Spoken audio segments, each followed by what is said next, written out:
Mandilah mas, setelah itu sholat isya. Mas belum sholat isya kan? Belum, jawabnya pelan. Sana mandi dan sholatlah, biar pikiran mas lebih tenang. Obatnya terhapus lagi dong. Nanti kan bisa diolesi lagi. Malik menghembuskan napas kasar, kemudian bangkit dan melangkah ke kamar mandi.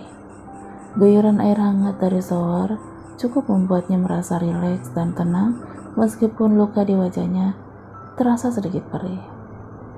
Cukup lama dia berada di dalam kamar mandi, menikmati kesegaran air ketika keluar. Sementara Karin tengah merapikan tempat tidur, mengganti spray dengan sarung bantalnya dengan yang baru. Usai melaksanakan sholat isya, Malik berjalan mendekati Karin yang baru selesai merapikan spray. Kenapa belum tidur? Tanyanya sembari menyugar rambutnya. Mas, malam ini tidur di sini kan? Karin balik bertanya. Malik tersenyum dan mengangguk, melingkarkan kedua tangan dari belakang sembari menggodanya dengan sentuhan di tengkuk. Karin berkedip ngeri, geli, dan berusaha melepaskan diri. Kita tidur aja ya mas, mas juga harus istirahat kan? Malik menghela napas berat, tapi tetap menuruti kata-kata tersebut. Naik ke ranjang dan berbaring bersama dengan pandangan lurus menatap langit-langit. Mas, kalau seandainya kita diberikan kepercayaan seorang anak, mas lebih menginginkan anak laki-laki atau perempuan?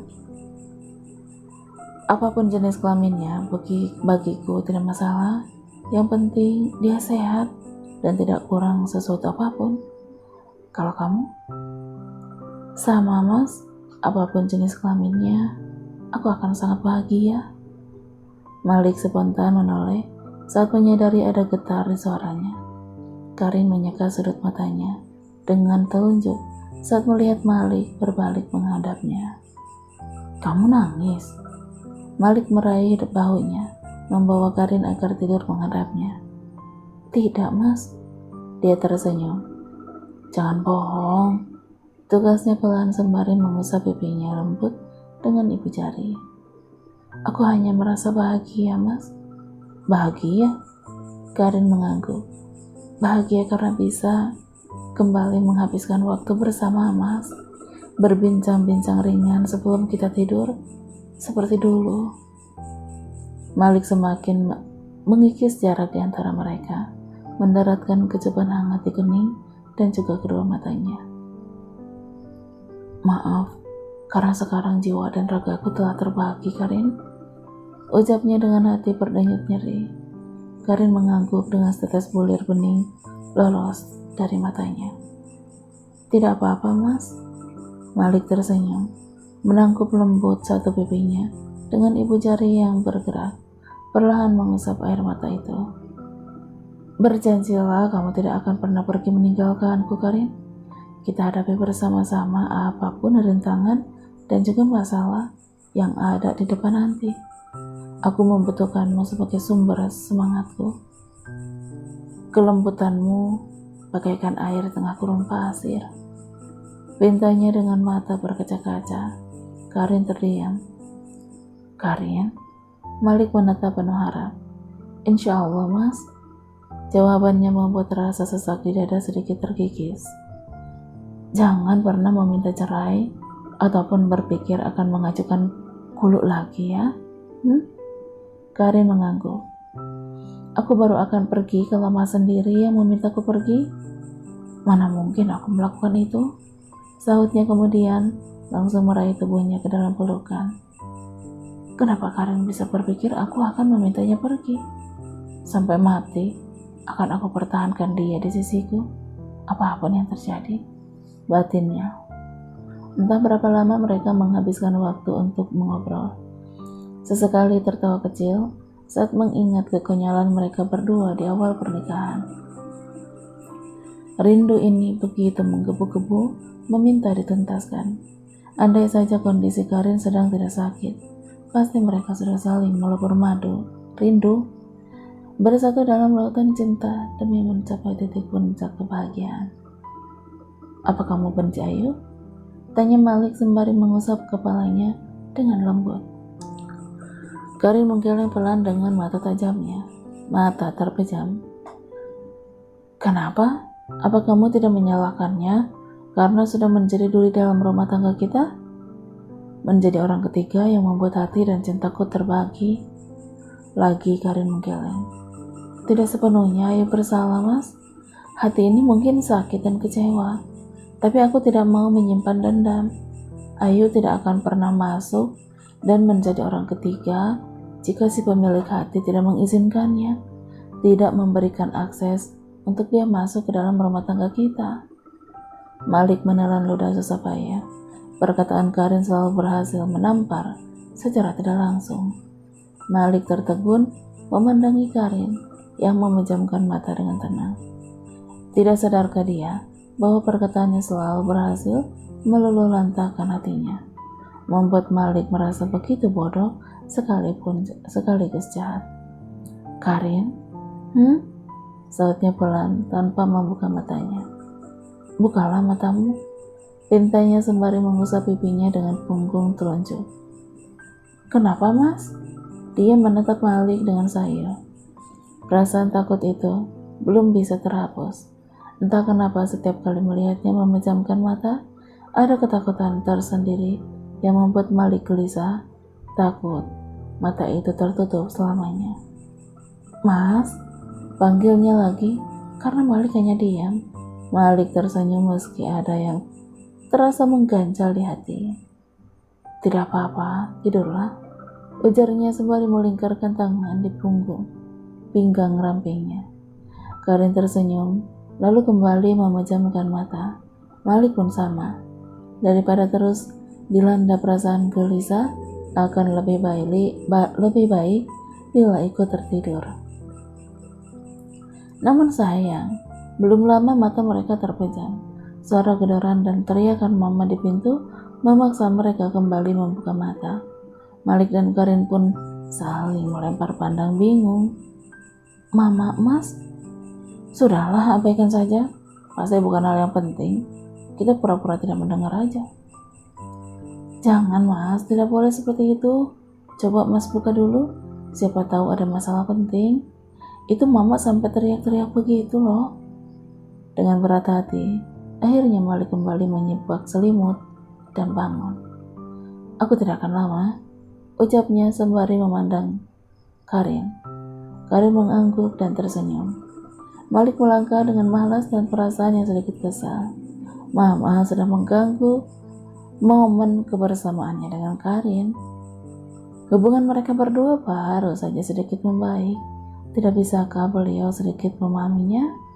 Mama dan Ayu memang sama aja. Ada apa, Ma? Tanyanya dengan wajah cemberut saat pintu dibuka. Kenapa kamu cemberut begitu? Tidak suka Mama ganggu? Mama mendelik tajam. Malik menghela napas pelan. Tidak, Ma, maaf. Ada apa? Aku hanya lelah. Cepat kamu ke kamar Ayu. Mama langsung menarik tangan Malik begitu saja keluar dari kamar Karin. Tidak bisa, Ma. Malam ini giliranku bersama Karin. Aku harus adil, Ma. Aku tidak mau jadi suami zalim. Talaknya sembari melepaskan cekalan tangannya. Tapi ini situasinya beda, Malik. Mama menatap tajam. Beda bagaimana sih, Ma? Desanya frustasi. Harusnya Mama tahu kalau aku... Ayu pingsan, Malik. Potongnya yang sontak membuat kaget. Ayu pingsan? Ulangnya dengan jantung berdetak sedikit lebih cepat. Iya, dia masih terbaring di kamar mandinya. Cepat kamu tolong dia. Tanpa pikir panjang lagi, Malik langsung berlari meninggalkan Mama, menuruni tangga dengan terburu-buru agar cepat sampai di kamar istri keduanya. Ayo, gumamnya kaget saat melihatnya terbaring di ambang pintu kamar mandi. Malik melesat masuk ke dalam kamar dan langsung mengangkat tubuhnya, membaringkannya dengan perlahan di atas ranjang. Ayo, buka matamu, Ay. Malik menepuk-nepuk pipinya pelan. Kamu kenapa sih, Ay? Gumamnya khawatir. Baru saja hendak pergi mengambil minyak angin, Mama sudah lebih dulu masuk dan memberikan minyak angin itu kepada Malik. Ayu kenapa, Ma? Tanyanya sembari mengolesi pelipis juga hidung Ayu dengan minyak angin tersebut. Ya Mama mana tahu. Tadi Mama kesini hanya mau tanya, dia sudah makan atau belum? Nyatanya Ayu sudah pingsan. Astagfirullahaladzim. Malik menepuk kening sendiri. Mungkin Ayu belum makan, Ma. Tuh kan, kamu itu memang tidak adil. Karin saja yang terus kamu perhatikan. Sementara Ayu sendiri, tidak kamu pikirkan sudah makan atau belum. Malik merutuki diri sendiri, karena masih marah insiden di kantor di luar tadi. Malik sampai lupa dengan hal itu. Mungkin saja Ayu belum makan dari pulang kerja tadi karena ditinggal ke rumah sakit. Ayu, gumamnya saat melihatnya perlahan membuka mata. Alhamdulillah kamu sudah sadar. Malik mengusap kepalanya tersembut-lembut. Iya, udah, kamu rawat Ayu dulu. Mama mau kembali ke kamar, katanya kemudian berlalu pergi. Kamu kenapa, Ay? Tanyanya khawatir, sembari membuatnya untuk duduk bersandar pada ranjang. Kepalaku tahu-tahu pusing, Mas. Mungkin kebanyakan nangis tadi. Lirihnya pelan. Ya, lagian, kenapa kamu nangis terus? Tanya Malik sembari merapikan anak rambutnya yang menutupi wajah. Habisnya Mas marah-marah terus, padahal aku tidak salah apa-apa. Aku sungguh tidak ada hubungan apa-apa dengan Aldi, Mas. Aku hanya takut jatuh dari motor saja. Ayu terisak sembari menutup wajahnya dengan kedua tangan. Ya udah, jangan nangis lagi. Malik melepaskan kedua tangannya dari wajahnya. Mas tidak marah lagi kan? Tanyanya dengan nada manja. Malik menggeleng. Meski tidak sepenuhnya rasa kesal itu sudah pergi. Mas percaya pada aku kan? Aku tidak bohong, Mas. Tadi itu aku percaya. Potongnya. Benarkah? Dia langsung menegakkan tubuhnya dengan raut wajah ceria. Tapi jangan diulangi lagi ya. Kamu tidak boleh pergi dengan laki-laki lain, apapun alasannya, katanya sembari menjawil hidungnya yang tidak lebih mancung dari Karin. Ayu mengangguk cepat dengan senyuman lebarnya. Kamu harus mencontoh Karin. Dia tidak pernah keluar atau pergi kemanapun tanpa seizin dariku. Karin lagi. Ayu kembali bersandar dengan wajah ditekuk. Kedua tangannya dilipat di dada. Jangan marah. Aku hanya ingin kamu mencontoh apa yang baik darinya. Tolong, sikapmu yang kekanak-kanakan dan manja itu sedikit dikurangi. Belajarlah menjadi lebih dewasa. Kamu harus paham, istriku itu tidak hanya kamu. Aku harus adil membagi waktu. Ayo, aku tidak mau jadi suami zalim. Kamu mengerti kan? Ayu bungkam dengan wajah cemberutnya dengan berpaling ke samping. Kamu mendengarku, tidak? Males Kalau Mas kesini hanya untuk membanding-bandingkanku dengan Karin, lebih baik Mas keluar aja, ujarnya ketus. Malik menghela napas pelan. Ya udah kalau gitu. Malik hendak berlalu pergi, tapi dengan cepat Ayu mencekal pergelangan tangannya. Jangan pergi, rengiknya manja. Tadi katanya disuruh pergi. Iya, biasanya Mas buat aku tersinggung. Dia mencubit kesal. Jangan pergi ya. Pintanya lagi dengan menarik-narik tangan miliknya supaya duduk kembali. Ini malam giliranku bersama Karin.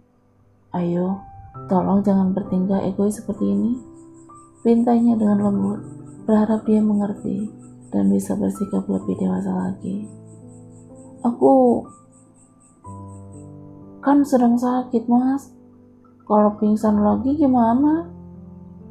Tapi kamu tidak panas kan? Kamu pura-pura ya? Malik menatapnya penuh selidik, membuat Ayu terlihat sedikit salah tingkah. Kok Mas malah tuduh aku berpura-pura sih? Aku benar-benar pusing tadi. Dirinya dengan wajah tertunduk. Iya, maaf. Aku tidak bermaksud menuduhmu. Kamu sudah makan belum? Ayu kembali mengangkat wajahnya, menatapnya sambil menggeleng. Aku ambilkan makan ya. Tapi suapin. Dia kembali merengek manja. Malik menghela napas pelan, tapi tetap menuruti permintaannya. Ketika hendak kembali ke kamar, Ayu dengan sepiring makanan, Malik melirik ke lantai atas. Merasa bersalah pada Karin karena sudah berjanji padanya untuk tidak akan lama. Apa kamu sudah tidur? Gumamnya pada diri sendiri, lalu kembali melangkah menuju kamar Ayu. Ketika Malik masuk, Ayu terdengar sedang tertawa-tawa kecil, dan saat melihat Malik masuk, dia langsung mematikan ponselnya dan menatap Malik gugup. Telepon siapa? Tanyanya curiga. Teman, Mas. Ayu membenarkan posisi duduknya. Teman kok telepon malam-malam begini? Teman atau si Aldi kunyuk itu? Tudingnya kesal. Teman, Mas. Kok Mas masih curiga saja sih? Nih, lihat. Ayu memperlihatkan layar ponsel. Di sana terpampang jelas nama Dila yang melakukan panggilan kepadanya. Masih curiga? Malik menggeleng, lalu mulai menyuapinya. Berhenti mencurigaiku, Mas. Kita harus saling percaya satu sama lain. Kalau tidak, kita pasti akan ribut terus seperti tadi. Akan aku coba, sahutnya cuek. Beberapa menit kemudian Ayu sudah selesai makan. Malik hendak kembali ke kamar Karin, tapi dia mencegah. Ayu kembali merengek dan mengandalkan jurus air matanya supaya Malik tidak pergi. Dengan terpaksa Malik menyetujui kemauannya, berjanji akan menemaninya dulu dalam kamar ini sampai dia tertidur pulas. Namun sayangnya Malik malah ikut tertidur sampai azan subuh berkumandang. Malik terperanjat bangun dengan jantung berdebar. Tidak dia temukan Ayu di samping, tapi gemercik air di dalam kamar mandi menandakan dia ada di dalam sana. Malik hendak keluar, tapi ternyata pintu terkunci. Entah kemana itu kunci kamarnya. Malik tidak menemukannya setelah mencari-cari ke sekeliling kamar. Cari apa, Mas? Tanya Ayu yang keluar dengan wajah basah. Kamu yang sengaja mengunci kamar ini kan? Mana kuncinya? Aku harus segera ke kamar Karin.